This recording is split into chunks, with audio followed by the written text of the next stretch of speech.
holiday celebration. And initially it was indicated it would be Mashujaa, but the President made the decision that we host Madaraka with the more blue economy. It sits at the heart of our economic mainstay in Homa Bay this year, beginning 1st of June. So thank you, Your Excellency, the President, for the honor you have given this great county.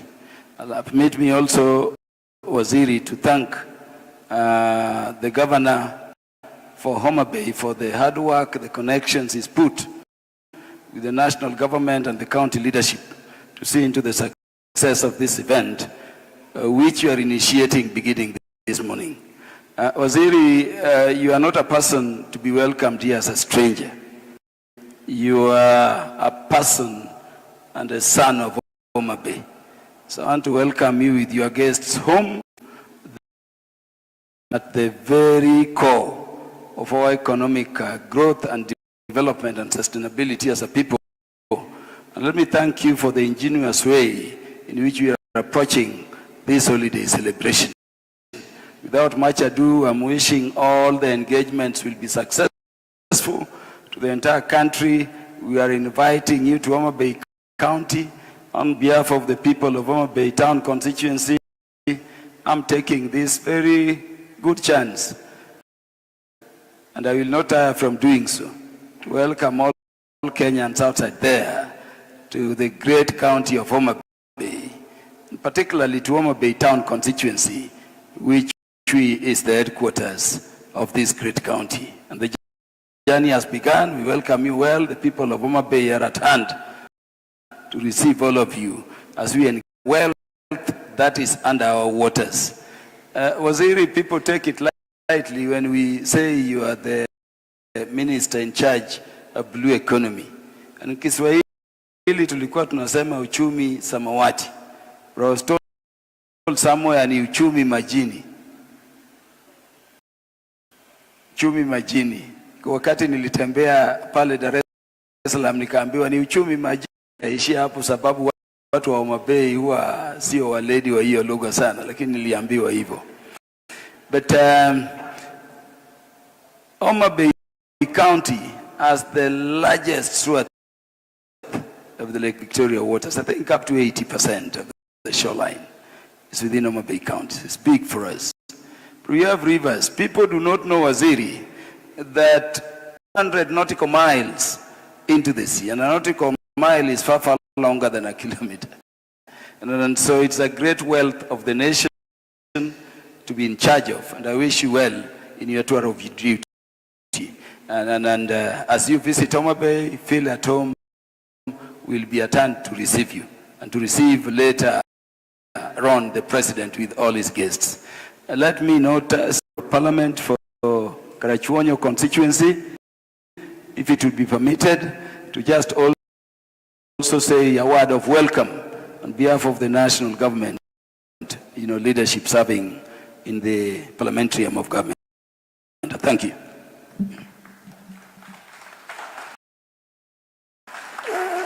Buenos dias,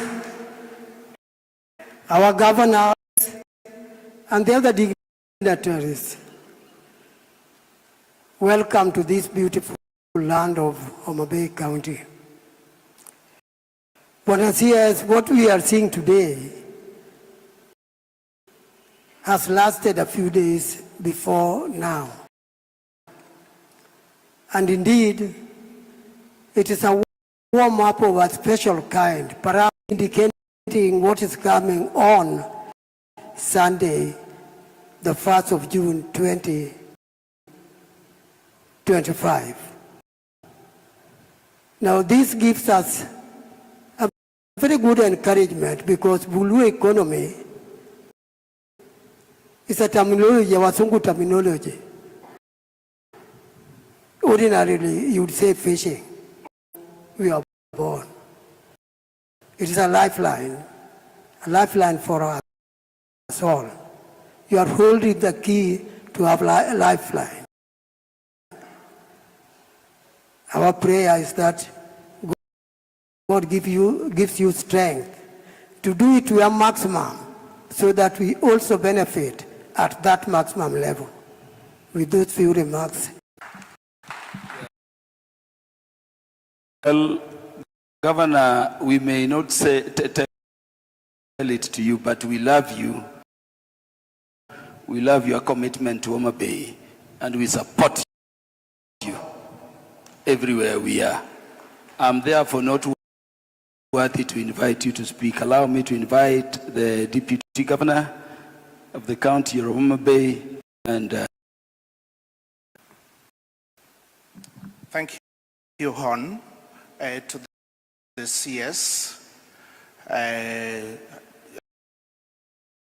alias and Joho, Your Excellency, the Governor,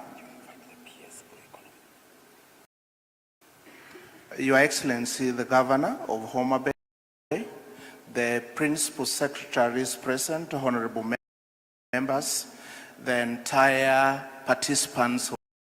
Good afternoon. How many are welcoming the CS and his team? Thank you so much. Let me take this opportunity to thank each and everyone and welcome you under the leadership of High Excellency Governor Gladys, who is actually been with us throughout and so supportive.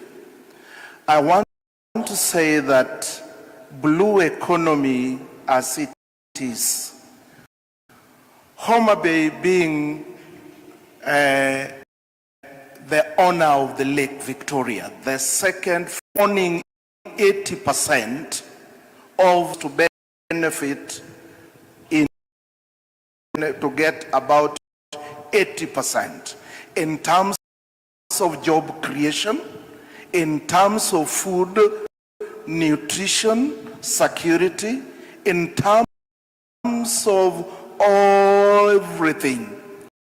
So we need to get nearly 50% of your budget. So, Honorable Hassan Joho, as a member of our party, we request that look Homa Bay with your two eyes, so that this our youths you are seeing here can get jobs. The problem we have budget was the Gen Zs. So if we have to tame the Gen Zs, we must look at the value addition to the resources from the lake and create job opportunities to our people. And that is what we are looking forward. And this call for research, which is so key, to bring on board some other fish species with high value to ensure that we have more species of fish within the region. And this will definitely create more jobs to us. And let now have more fish and reduce import of fish in this country and increase their export from Kenya. With all that I've said, allow me to invite our friend, the Prince of Maritime Affairs.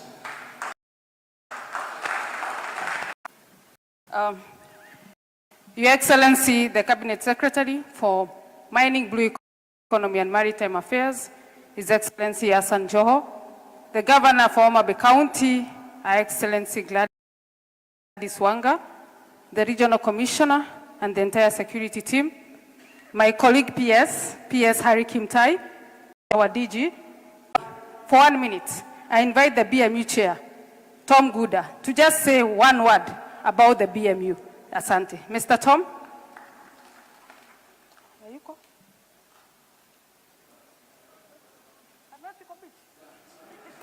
Amebaki kwa beach, we are here to represent him.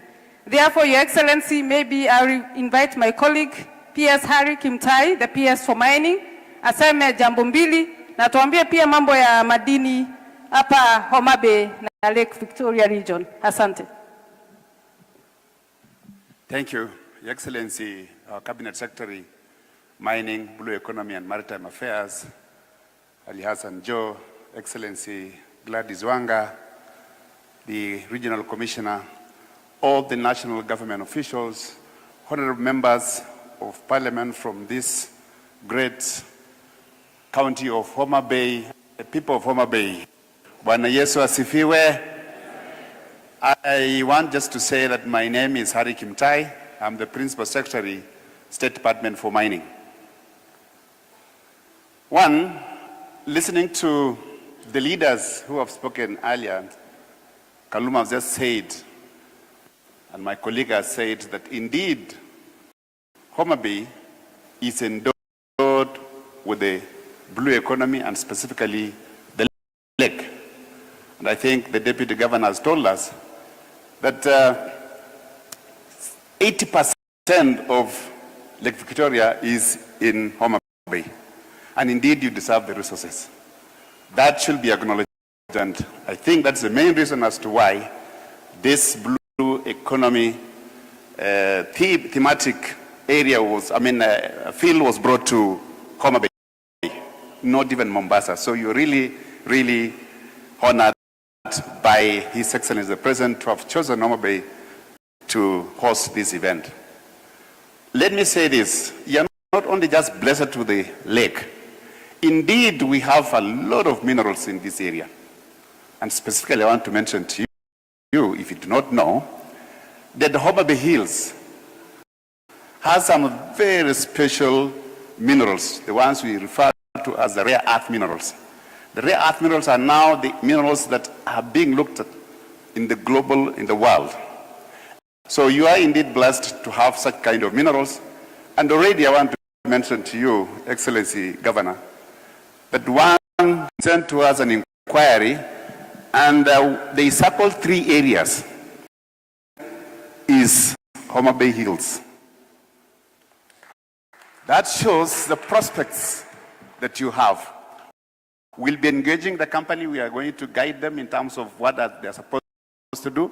So we'll be communicating, and very soon we may have to break them down. They actually came all the way from Australia, and we've already had one meeting. And I think this was also a follow-up to the meeting that our Cabinet Secretary held last year with some of the Australian mining companies, big companies that are now interested in Kenya. So you're going to see a lot of transformation, not only in the blue economy, but also in the entire ecosystem and the economic activities that are around this area, because God has blessed you with those minerals. So we cannot deny you that opportunity. Thank you, my colleague, for the good work that you've already seen here. I really want to say that this was a big host, and we look forward to conclusion of it and the now final celebration of Madaraka Day. Thank you, and God bless you, the people of Mboya.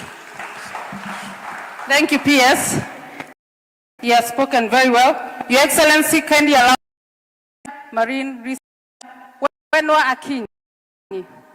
This is the lady behind the good scientists. Madam, she's the lady behind the good scientists and the institution that brings marine science and make blue economy happen. Madam, kindly say a word or two to these good people. Just come up.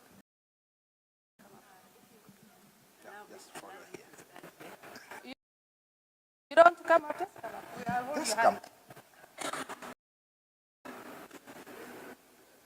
Thank you, Your Excellency, and all protocols observed. This is a great honor. I'm a chairperson of Kenya Marine and Fisheries Research Institute, or KEMFRI, and well, I was not expecting to be given this but I am married in Homa Bay, and I'm also a revenue board under our governor, Gladys Wanga.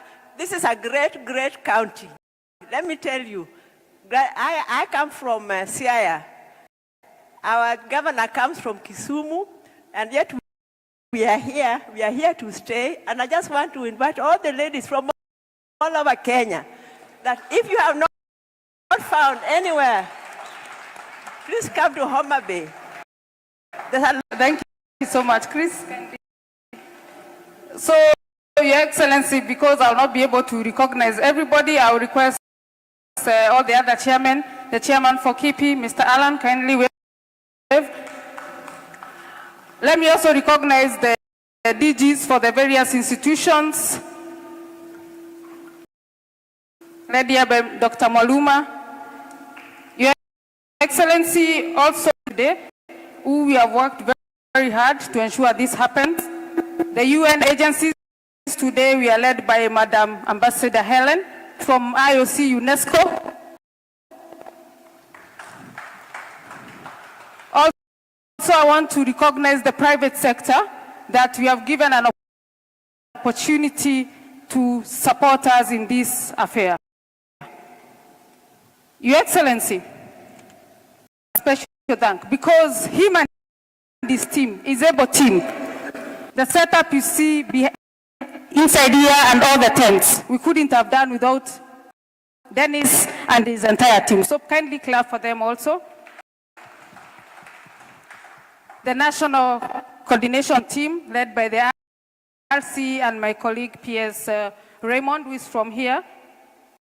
And also, and finally, Your Excellency, I also want to acknowledge the panelists who are here earlier morning to discuss the theme on maritime trade and logistics. Let's give them a word of applause. And tomorrow we'll be discussing the second theme, which is sustainable fisheries and aquaculture. Finally, because today our chief guest will be giving his key remarks on behalf of the Ministry to and your CCs and the entire county team, led by our DG, Asanteni Sana. This event could not have happened without your support. And as the various speakers have spoken, blue economy is at the center of this government. And us as the State Department for Blue Economy and Fisheries will ensure that all the projects, all the interventions that our people from Oba Bay, our people from Lake Victoria region, we implement them without any fail. So BMU, Wavuvi, our youths, we cannot forget about you. We have spoken a lot about the programs for the youth. The CS will be able to talk deeper into it. We have our institutions like Bandari Maritime Academy, KMA, Kemfree, sure our youths are incorporated in the blue. Thank you so much, Homa Bay. Thank you so much, Mboya.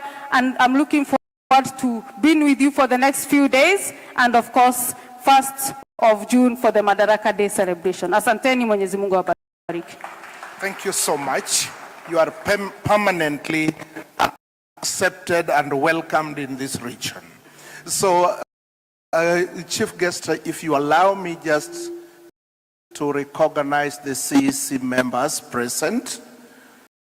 The CEC members present. We have the CEC in charge of blue economy, Madam Sarah Malit, and we have also Honorable Dr. Joa Salo in charge of trade, investment, and industry. So without much ado, allow me to invite Her Excellency to come and make her remarks. Tukaribishe gavana vizuri na shangwe na vigelegele. Karibu sana Your Excellency. Thank you, DG. Asante sana.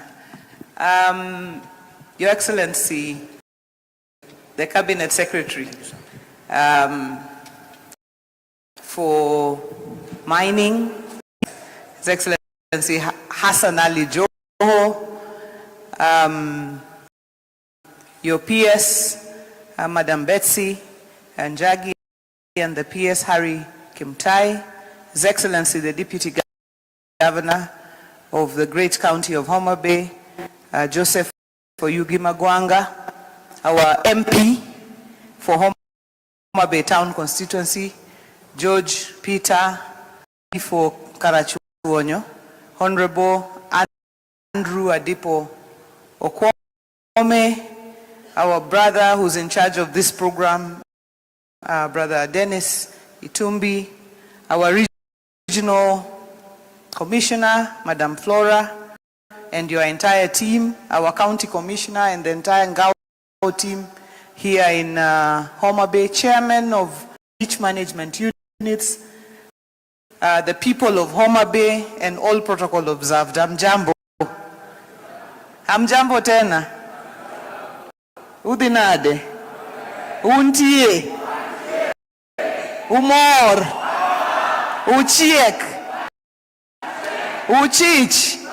Uruako welu. Amor and Bendi. At the Mboya University in Homa Bay, Professor Chola, there could not be a more fitting place to have on the blue economy than a blue economy university with a fish on its logo. The logo of, to signify blue economy in the country. Allow me to really take this opportunity to thank His Excellency, our President, Dr. William Samoei Ruto, for having chosen Homa Bay to be the hosts of the 2025 Madaraka Day. It is an immense honor. And I'd also like to say that this program that comes ahead of the celebrations that have now become a culture since 2022 makes these celebrations not just a day's event, but makes these events centers for discussion of issues that are of common interest to the mwananchi, and then leaves behind a lasting impact way after the event is gone. And for Homa Bay, I don't think there was a better theme than the blue economy and maritime affairs. It has been said and stated that we host 80% of Kenya's Lake Victoria, and there is no better place to discuss the blue economy than here in Homa Bay.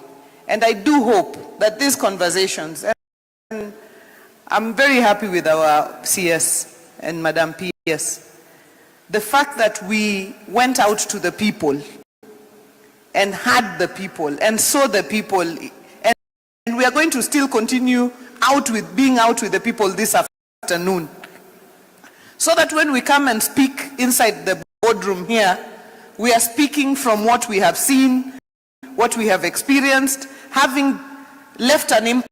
We are very grateful that today you have been able to donate several nets to our fisher folk and the BMUs out there, several life jackets and other things that you've been able to do before we came here. And this afternoon we still will continue with the issue of fish cages and other matters, so that even tomorrow as we have these conversations, they are not experiences. I'm also hopeful that as we continue these conversations, we are going to be able to put together the challenges and some of the resolutions here, so that when our chief guest comes on Friday, His Excellency the President, then we are able to make a presentation of the voices of the people and the challenges that the people are facing, and where we need intervention at the highest level, so that we are able to get these problems resolved once.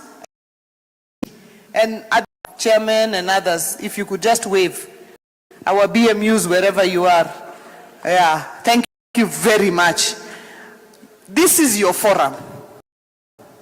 This is a forum to have your voices heard. Tomorrow, when we are talking about fisheries, please, in whatever language you can speak it, kata kidwa mana wacho dholuo, kata kidwa wacho mana dhosuba, stand up and say where the shoe is pinching, so that we can hear and we can make it part of the resolutions of this conversation.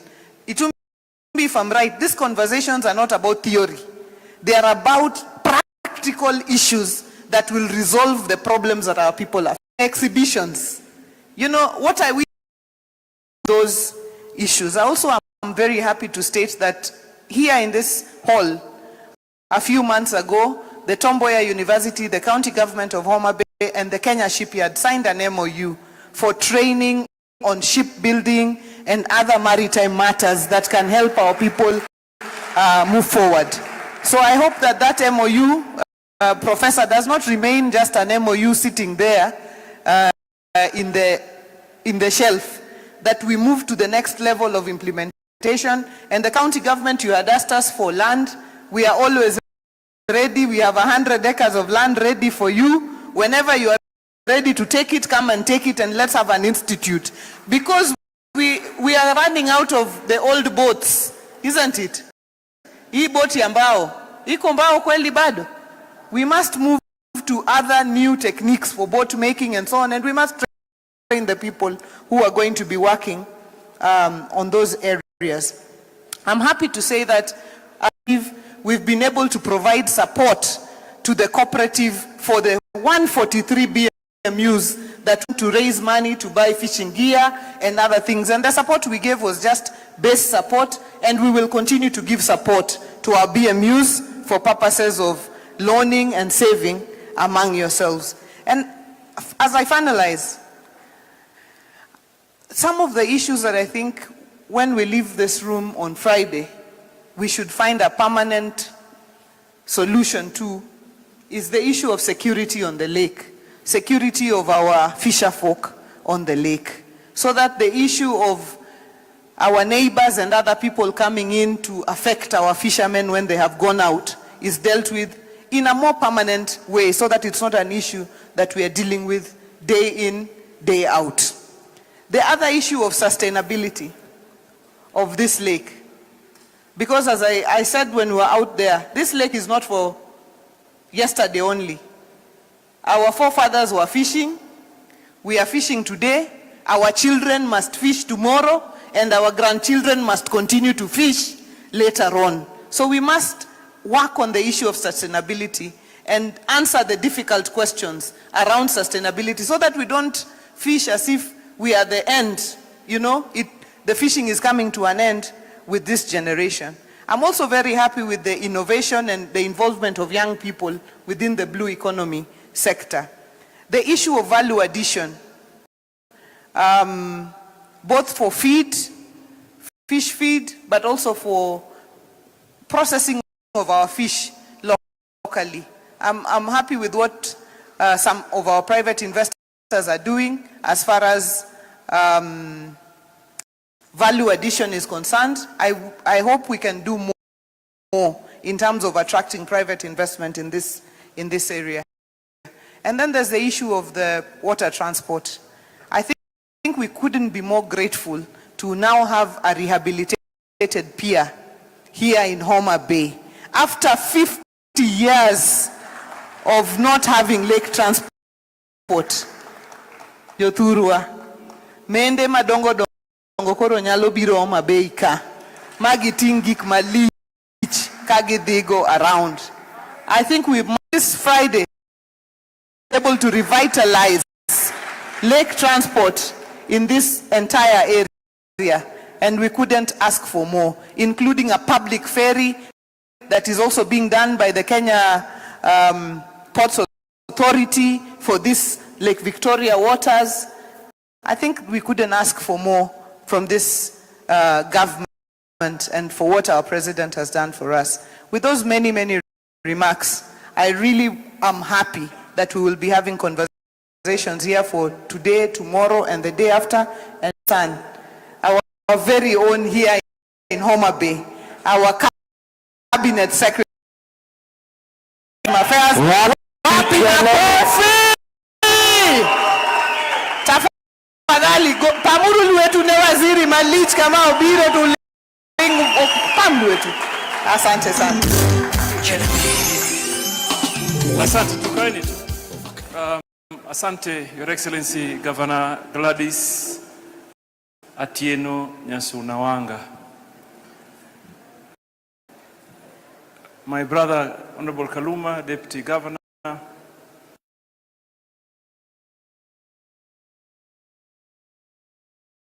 Miu, mambo, uko fiti? Ngari, kinoma, kama ni noma noma, kama ni mbaya mbaya. Your Excellency, Governor, my team had prepared a whole speech for me, what they define as the keynote speech.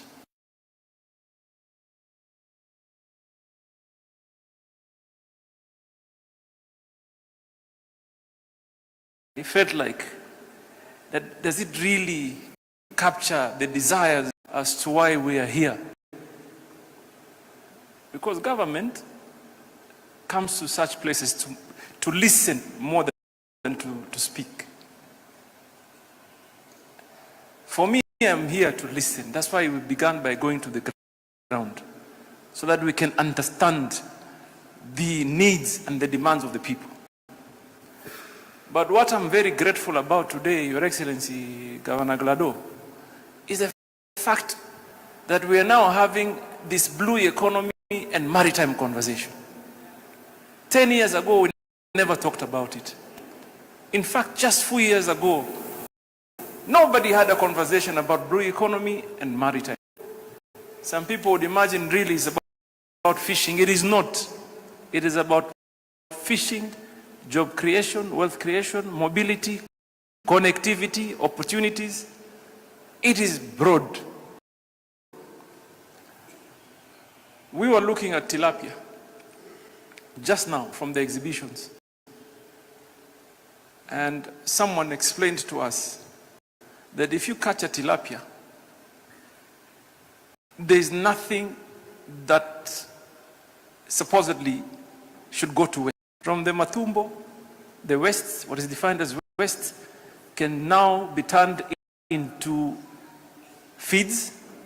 From the Ngozi, that can be used. From the Kichwa, that Kaluma likes to eat because he believes inafanya akili mingi. And I also come from that same school of thought. So we need to ask ourselves as a country, have we really optimized on this opportunity? And if we haven't, what do we really need to do? Because government is not going to do business. Government is the necessary support. And that's why we are deliberate when we are creating the landing sites. For example, the three landing sites that we've just, which I believe we should be expanding going forward, so that every shoreline, like the way we went in today, we should have an opportunity for people to self-employ themselves, value add, and contribute to the larger economy of our country. So, who are the drivers? For me, the BMUs, the larger population. Last week, I had a quick coffee with my dear elder brother, Ochieng Beo. And I see him here. He's the chairman of the Aquaculture Association in the Lake Region. I don't know whether it's in the country or Lake Region. And he went at me. He kept going at me. Bana nyinyi, regulations, regulations. I'm telling him, chairman, slow down. We were not angels. As government, we're not angels. What we acknowledge is that we want to listen, but then speak to us. Don't speak at us. And I assured him, like, you had issues with regulations, we will review until we get it right. You know, si kitu ambaye we can wake up today and perfect it. But what we commit to do is to keep the engagement going. So we speak and speak and speak until we get it right. So my conversation here today is purely to assure you that we are listening. We are listening. We've had Governor Glado speaking about how important a peer is. What we capture here going home is what do we do now to create more peers so that we can enhance connectivity and mobility in the Lake region. When the president comes, because we have a listening president, he listens.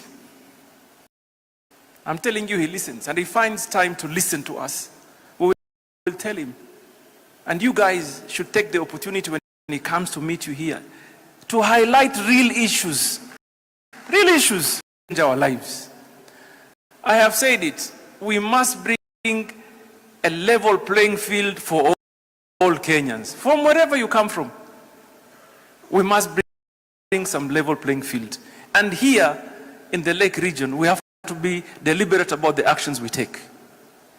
We must be. This morning I told my teams I have issues with breeding areas and being able to catch. We can't only tell our people, musishike. We must give them an alternative. We must be able to provide, diversify the means of earning some livelihood. That is why this aquaculture is a big conversation, and we must have it. And we must have it. Nilimwambia some 3 months ago, there was an exhibition such as this one. I saw someone who explained to me, Waziri, sasa tumezindua, tunatumia sijui nini. Nikamwambia sasa wewe si nilikuona Vihiga? You're telling me 2 months down the line the same thing in another exhibition here in Homa Bay. How are you helping me? You know, it is true. What we need to do is to scale up our innovations, put it to better use, and bring it now to grassroots. Ndio watu wapate, we progress. Sindio? Because I know the greatest challenge, and the people are happy to diversify, by the way. Wild catch is always the sweetest. They say it's natural. But in the world today, the aquaculture and mariculture, an entire economy in some cities. We have to do it, but we have to do it correctly. Sindio? Deploy the technology that responds to the demands of the moment. Sahi, what are people doing that works? So that we don't put our people under pressure. Unajua niliambia watu ya nini, watu ya mara nyingi na kwa KWS and the multi-agency.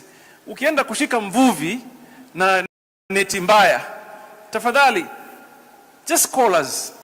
We have a whole ministry ya blue economy. Call us so that it is our responsibility to try and help them find the right nets and educate them.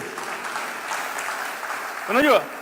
Ile wewe unajua, don't assume kila mtu anajua. Si ndio? And therefore this country will change. I'm telling you, the country is changing, and all of us, we have to make a decision whether we want to be part of. Kuna watu wanaongea, kuongea ni rahisi. Unajua mimi I have done so much opposition, headquarter of opposition. And I can tell it to you today, there is nothing as easy as to criticize. Ile tu kusema hari hafai, aende. Hiyo rahisi. Ni microphone tu na speaker. Na ulimaliza. I tell you, ile ya kusema VC wa hii Mboya hafai, hiyo ni microphone tu. Na nini? Na speaker. Real work requires thinking. Real work requires consultation. Real work requires research. You know? Real work requires investment in getting things done. Now, we have been given that opportunity. God has given us that opportunity. Me, I speak for myself. Mimi sasa ni waziri wa madini. Ile rafiki yangu Kaluma anasema uchumi wa maji vile bora elewe tu. Na mambo ya meli na maritime na mambo masala ya bahari. The question I would ask myself every day as I go to sleep, ni nini? What is this thing that I'm going to do tomorrow to create a difference? and leave an impact. Magwanga here was my colleague in parliament, the 10th parliament, deputy governor. Alisema we should do things to tame the Gen Z. We will do things to respond to the needs so the Gen Zs can also participate in growing their country. Everybody has a responsibility. Everybody. Na kila mtu, every day counts. Mimi nilikuwa nasema, you may think, today is what day is today? Today is Wednesday, the 28th. And I want to assure you, Wednesday, the 28th of May, ikipita hii siku leo na iende, hairudi. Kama uliitumia kutusi Deno, na kutusi Glado, na kutusi Hari, it will never come back. So every day as you go home, you need to evaluate. I do that myself. I evaluate to my own, to my family, to the people around me, to my country going forward. What will I remember, or what will I be remembered for this day? I'm saying this because sometimes it's very easy, by the way. I tell you, siasa za upinzani ni rahisi sana. Rahisi kweli. Nothing as easy as just criticizing. And mimi unajua, yesterday, mimi ni mtu wa mtandao. I'm oftenly on social media, na angalia tu. Yesterday, bana nilishtuka, the kind of hatred sometimes we have is unbelievable. So there was this young girl, and I was very happy. Maybe I'll ask the note to look for her. She sings very well, and that's God-given talent. Mungu amemsaidia sauti. So anaingia kwa TikTok anaimba, and I'm sure she monetizes it. Anapata pesa. No, for some reason, Chris huyu akanambia tuangalie comments. Nimeona Wakenya wenzake anambia wewe enda kwa dentist. Wewe angalia meno yako kwanza kabla uimbe. I mean what? Surely. I was shocked. I mean, why do we do this? Amejituma. She realizes she has a talent. She sings. She makes msaidia kuwa one of the bigger artists in the world. You only sing a dental form. Asema, umeona form yake ya meno ya kuhusu nini? And this is the things that we must talk about and change and appreciate one another. Ukiona mtu anvua, sisi kule kwetu, mimi unajua sisi kule Waswahili huwa tuna maneno kweli sisi. Yaani mtu ukimwona amvua samaki unaweza kumwambia hivi umvua kilo 2 tu. Instead of telling him umevua 2 leo kesho utiabidi uvue 4. Amwambia angalia huyu amvua. Where do we get? Who does it help? Really?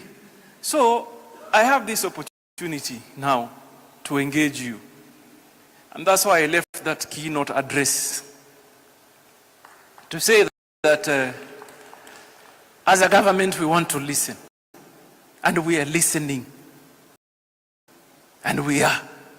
And we are taking very bold and hard decisions going forward. Tumeleona? So we will do what is right. We will do what needs to be done. We will say what needs to be said. Not necessarily to say it so you can please someone. Nimeambia pale awali, my friend, the opposition politics is the easiest. And I have seen, have you not seen people who are in government, deep in government, people who are making decisions in government, when they left government, all of a sudden they become angels and Mr. Know-it-all, some of them. Wanajua kila kitu. Mimi mwenyewe, I was sharing my experience. Mimi nilikuwa siku moja nimeingia serikali hii ya Dr. William Samoei Ruto. Mimi naingia very comfortably, napiga naye story, hakuna pressure. Sasa siku moja nimekuja hapa, nimeangu mimi lazima nimpige topa. na kofia zangu zile zima nzidunge, sio? So siku nyingine nilivaa kofia nikaingia hapo, nikasalimia Your Excellency. Kwa mtu mmoja acha nikujie juu, wewe ni waziri, utavaa vipi kofia? Nikamwangalia huyu, vipi huyu? Yaani katika yote ameona kofia. Yaani nikasema huyu ni deal naye nini? Alafu nikaangalia boss. Sasa siku hiyo niko na boss. Kaangalia president ananiambia tu calm down man. Wacha na hii story. And I went home asking myself, so in that room we spoke about many things. We discussed about real issues. Lakini huyo mtu aliona kofia tu. Siku ya pili nikaenda nikamsema leo ndio naenda na ile kofia sasa. Nikatafuta ile yenyewe sasa. Honestly nikaingia na kofia. Lakini the wisdom of the president, aliniona kwa mbali na kofia yangu nikija, akasema yule. Akatuma mtu mwambie ule waziri avue hiyo kofia, atavaa baadaye. Awache tu ipite. And that tells you kuna watu wanafikiria mambo in a different ways. Some that mean well for the larger community, larger population in the country. Some really is just about them and themselves and their families and the closest people to them. So ni sisi tuamue. So nataka niwaulize hapa Homa Bay, sisi tutakuwa watu wa kuhesabika wa tofauti ama tutakuwa wale wale? Sisikii. Are we going to be the Are we going to be the people that will be different to create a positive impact in our lives and for our families and the larger population, or will be just like the other guys, or that all we do is speak and do nothing? Are we going to be creating change? Are we going to be the change, the change? Are we going to be the change? Or are we going to be the masters of the change? Here, Homa Bay will be the epicenter of the change. Tumekubaliana? And we will respond. Us, we will respond. Mukitukujia, tuwakujia. Mukutuita, tunakuja. Mukidemand, tunadeliver. Tumeelewana? You ask, we respond. Mimi nimejua hapa kumbe Kiswahili hakuna kabisa. I was looking at Ochieng Mboya here because I know he served in the East Africa Legislative Assembly. Nikaona labda huyu atajua Kiswahili. Kumbe yeye pia hajui kabisa. Unakijua? Unaona anasema najua bana. So Mimi, I want to thank you, my brother Deno, for this very useful interaction, and we should encourage that we continue with this momentum so that it doesn't end here. Governor, I assure you of our utmost support. When you need us, we shall be here. My brother here, Harry Kimtai, amezungumza mambo ya madini, about geological valuable minerals that you may have here. And I tell you, this whole region is blessed. Blessed. You cannot talk or discuss about minerals in the entire country without talking about this region. For gold, for RE, for colored stones, for copper, and in plenty, by the way. And even diatomite here, iko. Ya kufanya glado we mrembo. Paka hivi, yule bwana nyumbani anafurahi. Ajui kama sisi watu wa madini tumechangia. Tumeleta diatomite, tukatengeza nini? Cosmetic and others. So Governor, I want to thank you for hosting us. Niseme asante sana. Niwaambie wote the VC. Asante sana. And finally, VC, I have seen a trend, and I'm happy that if we can engage, because every now institutions now, because maritime blue economy is picking up, people are developing curriculum. Like Kenya is trying to do. I want to partner you up with global institutions so that you get it right. And we already have established partnerships in Singapore, in Korea, and recently in Denmark. So find time and engage with us so we tukuunganishe. Niseme asanteni sana. Mimi naona mumekaa sana hapa. You've sat for too long. DJ bana. Ngoja DJ, lakini nyimbo of my choice. Nyimbo of my choice. Sawa? DJ uko na Nyamita. Wewe sikia bana wewe. Nyimbo of my choice. Chwadgi Nyundo.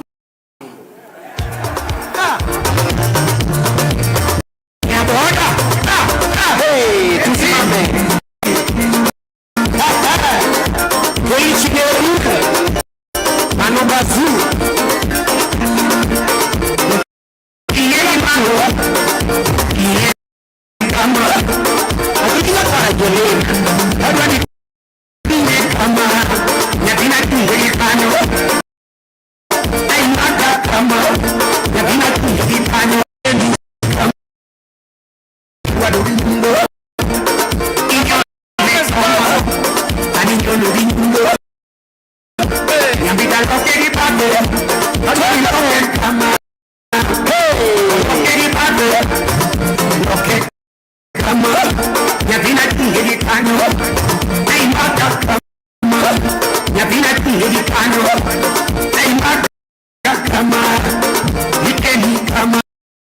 Tunaomba tafadhali turudi tu hivyo hivyo kwa jukwaa kwa ajili ya picha. Hivyo hivyo tu.